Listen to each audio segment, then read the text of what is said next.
네, 여러분 안녕하십니까. 저하고 이 시간을 공유를 하시면 여러분께서 오늘 알고 계셔야 될 뉴스를 다 알고 계시는 그런 결과가 됩니다.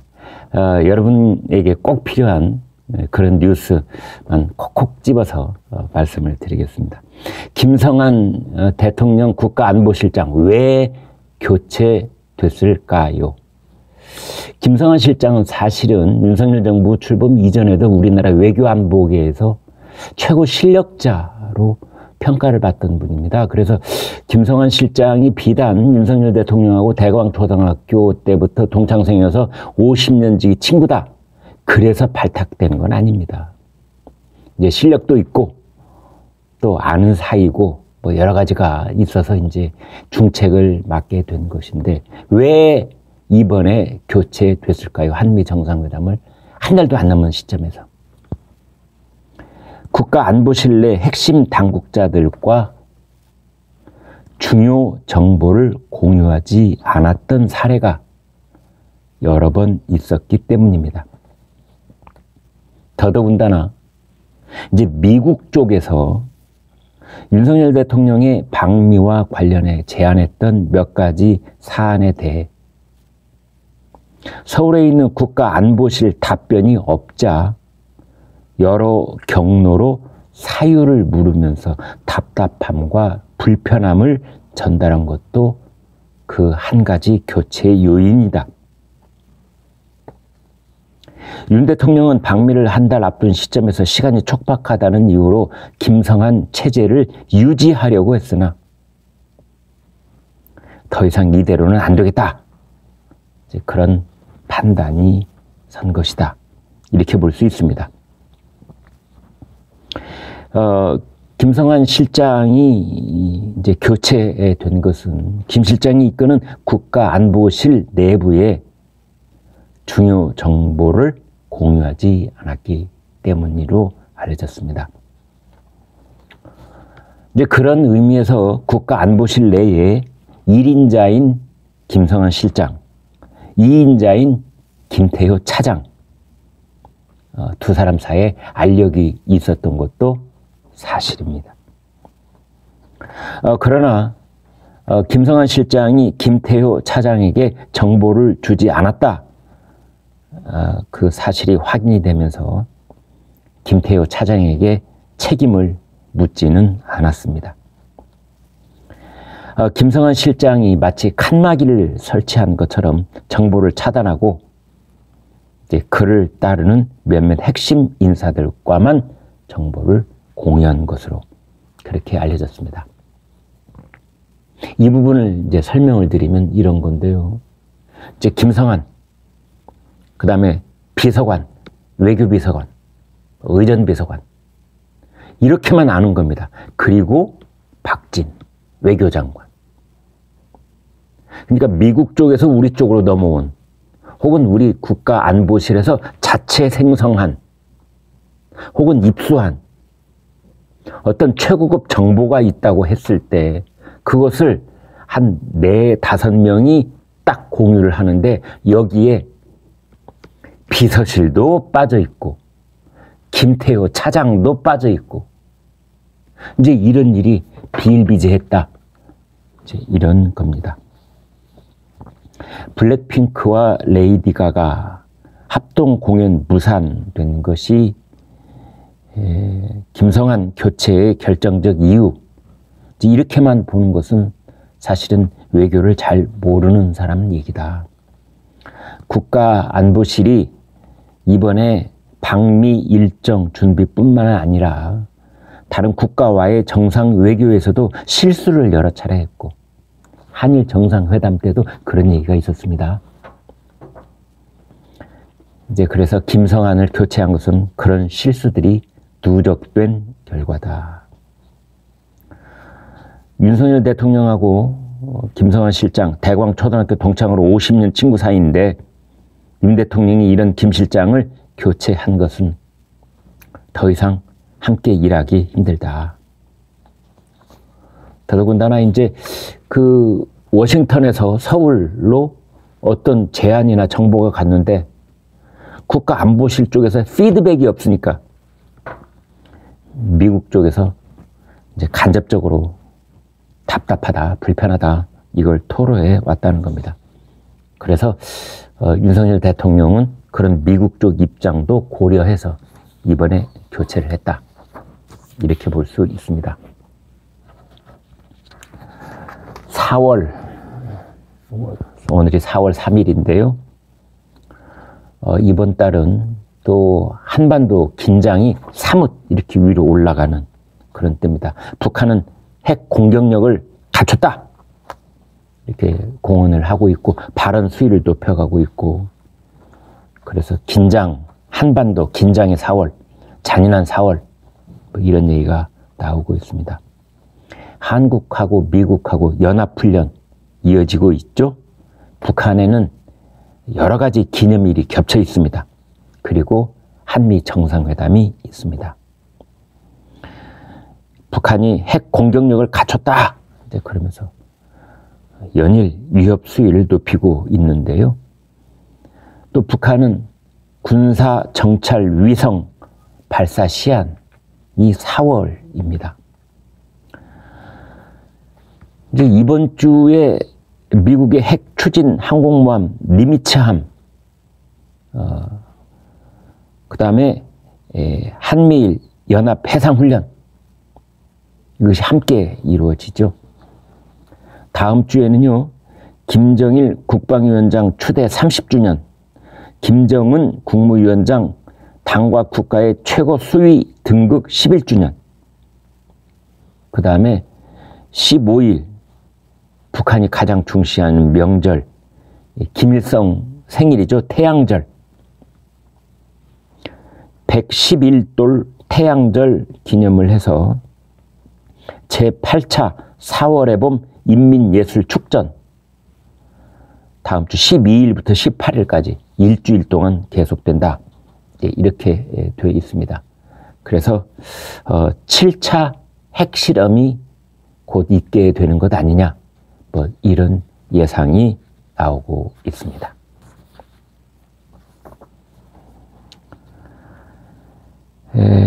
이제 국회 전원위원회가 열려서 지금 선거제 개편 여야가 논의를 하고 있는데, 여러분은 어떻게 보십니까? 선거제 어떻게 개편되는 게 정답이라고 보세요? 제가 몇 가지 핵심 사안만 말씀을 드리겠습니다. 소선구제를 그대로 유지를 하느냐, 아니면 중대선거구제로 바꾸느냐. 이제 이게 첫 번째입니다. 여러분이 내년 4월 10일 날 국회의원 투표하러 가서 한 사람만 찍느냐, 아니면 두 사람, 세 사람을 찍을 수 있게 되느냐, 이 결정해야 됩니다. 그보다 더 중요한 것은 바로 이 말도 많고 탈도 많은 비례대표제입니다. 이제 지난 그 국회의원 선거 때는 준연동형 비례대표제 이렇게 되어 있었죠. 그 다음에 이제 비례대표제에는 여성 할당제가 또 논란이 되곤 했습니다. 또 비례대표에 나서는 그 후보들의 자질 문제, 이제 이것도 있습니다. 근데 그것보다 제일 큰 문제는 그렇습니다.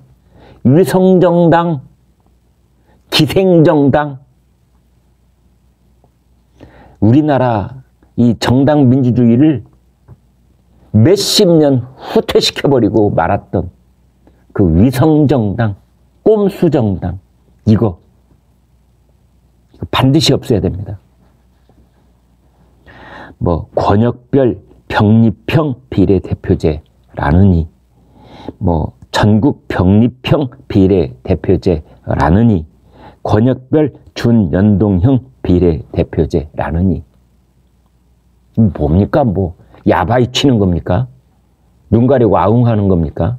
복잡한 연립방정식 서너 개 칠판에 써놓고 이제 국민들 보고 하나 고르라 이런 겁니까? 뭡니까 도대체? 지금 비례대표제만 보면은 뭐 권역별로 비례대표제를 뽑을 것이냐, 전국을 그냥 지금까지 해왔던 것처럼 그렇게 뽑을 것이냐, 병립형으로 뽑을 것이냐, 준연동형으로 뽑을 것이냐. 개방명부식으로 할 것이냐, 지금까지 해왔던 것처럼 폐쇄명부식으로 할 것이냐. 개방명부식이라고 하는 것은 비례대표 후보들 이름을 다 적어놓고 그 후보들도 유권자가 이렇게 찍어서 투표할 수 있게 하자, 이제 이런 건데요. 국민의힘은 야, 비례대표 없애자. 민주당 측은 비례대표 전면 실시, 이런 얘기를 하고 있는데, 저희 시청자들께서는 비례대표 이참에 없애자, 이런 의견이 많으실 겁니다. 아무튼 좀 두고 보겠습니다. 그런데 내년 총선과 관련해서요, 진짜 중요한 것은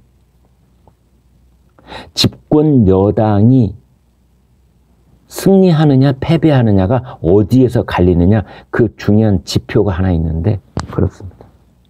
대통령 지지율이 40%를 넘으면 집권 여당이 총선을 승리를 하고, 대통령 지지율이 40%에 이르지 못하면 여당에게 총선은 위험해진다. 이런 지표가 지난 총선들에서 가장 확실한 지표 중에 하나였습니다. 여러분 보시기에 윤석열 대통령 지지율 지금 뭐 30%다 얘기하고 있는데, 이제 앞으로 1년 남았는데요. 어떻게 보십니까? 40% 너끈하게 올라설 수 있을 것 같다, 이렇게 보시는지요?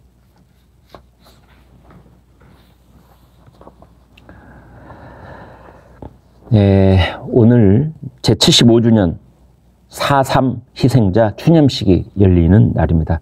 제주도 4.3 평화공원. 이제 더불어민주당은 대거 출동하고 있는데요. 이재명 대표, 최고위원들, 주요 당직자들 오늘 현장에서 최고위원 회의를 갖습니다. 오영훈 제주지사, 유성곤, 김한규, 송재호 제주지역구 의원 갑니다. 그런데 이제 여당 쪽에서는 윤석열 대통령 안 가고요, 김기현 국민의힘 대표도 안 가고 한덕수 총리가 갑니다. 이제 오전에 가는 사람들이고, 오후에는 문재인 전 대통령이 간답니다. 4.3 유족회가 초청을 해서 간다고 하고요. 오영훈 지사가 동행할 것으로 보입니다. 문재인 전 대통령은 오후에 가고, 이재명 대표는 오전에 가고, 그래서 두 사람은 만나지 않을 것으로 그렇게 보입니다. 여러분, 그나저나 우리나라 정부 살림살이 큰일 났습니다, 여러분. 기획재정부 산하 한국재정정보원이 내놓은 재정 지속 가능성 복합지표 연구 중간 보고서에 따르면 우리나라 나라 살림이요, 이른바 피그스, P-I-G-S, 돼지들, 피그, 그거의 복수, 픽스, P-I-G-S, 이 돼지들. 그런데 이건 사실 나라 이름 첫 글자죠. P, 포르투갈, I, 이탈리아, G, 그리스, S, 스페인. 여기보다 우리나라 재정이 나빠진다, 이런 겁니다. 장기 재정 건전성 지표를 비교해 보니까 한국은 2.2, 스페인 2.2, 이탈리아 2.1, 포르투갈 0.0, 그리스 마이너스 2.5. 이 수치가 높을수록 안 좋다, 이런 겁니다. 나라 살림이 빚더미 위에 올라 있다, 이런 겁니다. 그래서 장기간으로 보면은 한국의 재정이 스페인하고 비슷하고, 이탈리아보다 안 좋고, 포르투갈보다 안 좋고, 그리스보다 너무나 안 좋고. 유럽 여행 가시는 우리 이제 한국인 관광객들이 현지에 가서 그쪽 문화재를 보고서는 고개를 끄덕끄덕 하면서, 이 사람들아, 그래도 우리나라가 더 잘 살아. 당신네들 말이야, 이 관광 수입에만 기대고, 복지, 막 퍼주기 하다가 지금 엉망됐지? 이렇게 한쪽으로는 자부심 느끼셨죠? 이제 천만의 말씀입니다. 그렇지 않습니다.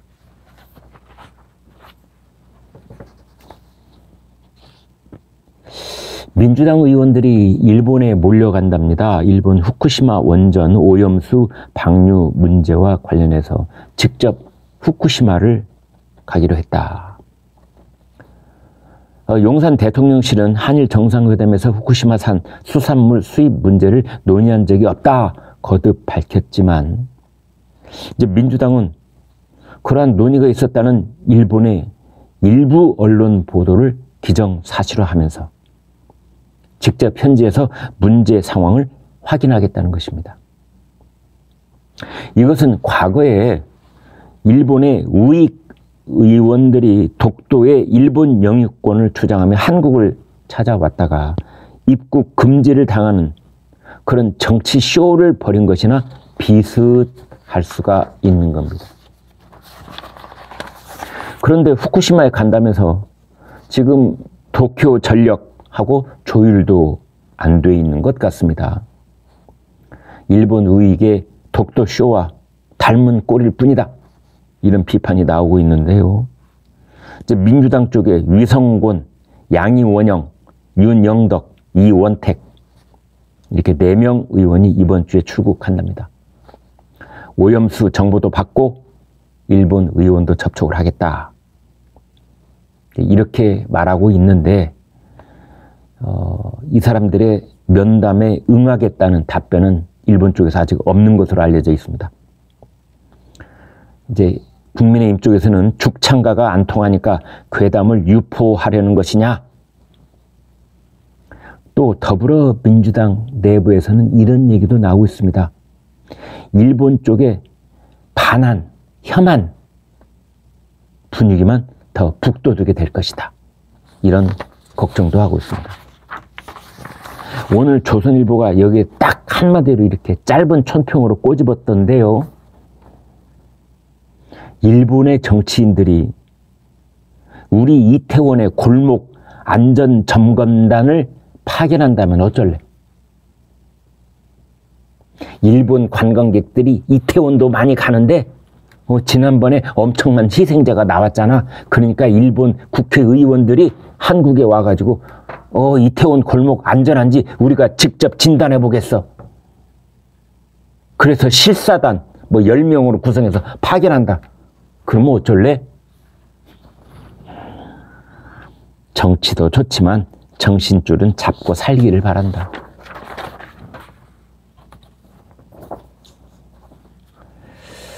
박원순 전 서울시장의 묘 새벽에 기습 이장을 했습니다. 전태일 열사 뒤쪽에 묻혔습니다.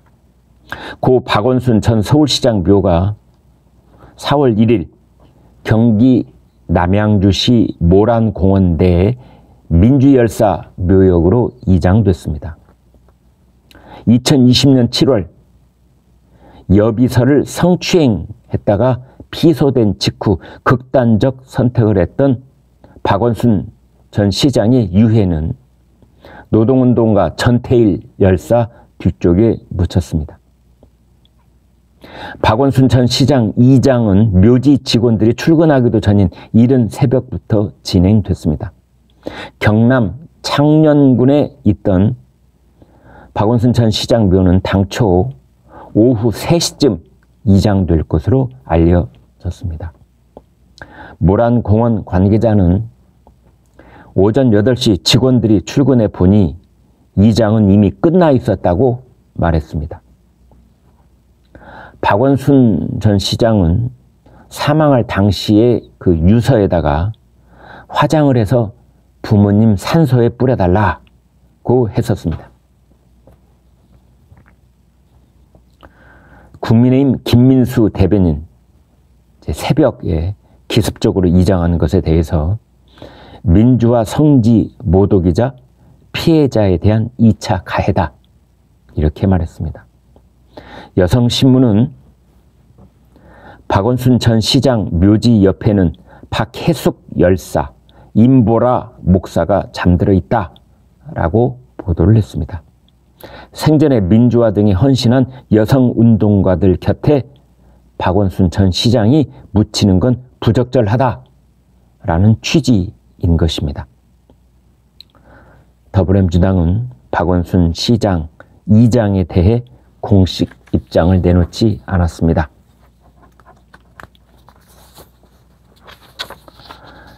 홍준표 대구시장이 전광훈 사랑제일교회 목사를 두고 그 목회자를 숭배하는 사람들은 우리 당을 떠나서 그 교회로 가라, 이런 말을 했습니다.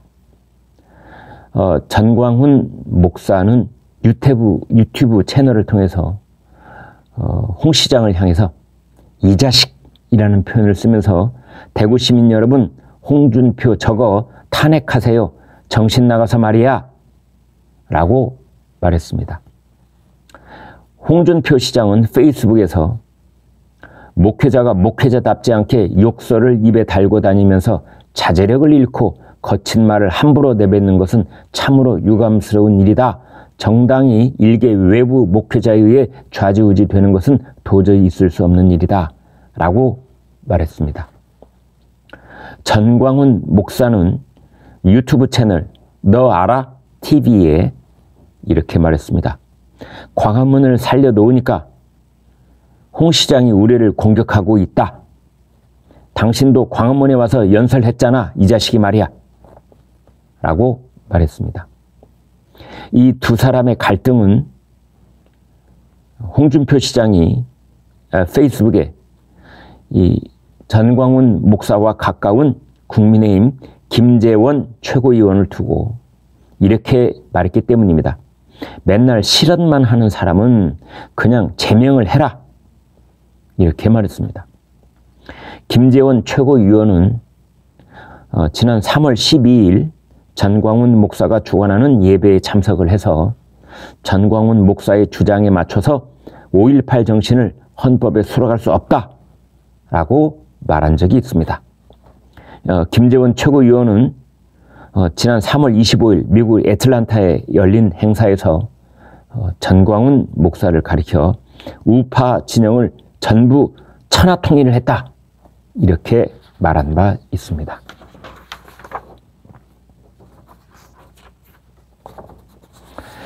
네, 여러분, 요즘 호남 지역 가뭄 너무 심각하죠? 그런데 오늘 조선일보가 기획기사로 문재인 정부가 없앤 광주 시민 146만 명 40일치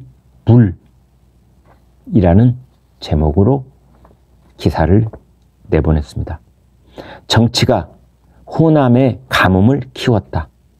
작년에 50년 만의 가뭄이라는 예고에도 불구하고 문재인 정부는 4대강 보를 해체하고 개방했다.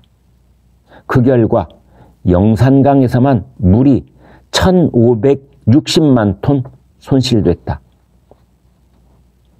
국민의힘 이주환 의원이 한국수자원공사에서 받은 자료에 따르면 문재인 정부가 금강, 영산강 5개 보에 대한 해체와 상시 개방 결정을 내리면서 총 5,280만 톤의 물 손실이 발생한 것으로 나타났다고 합니다.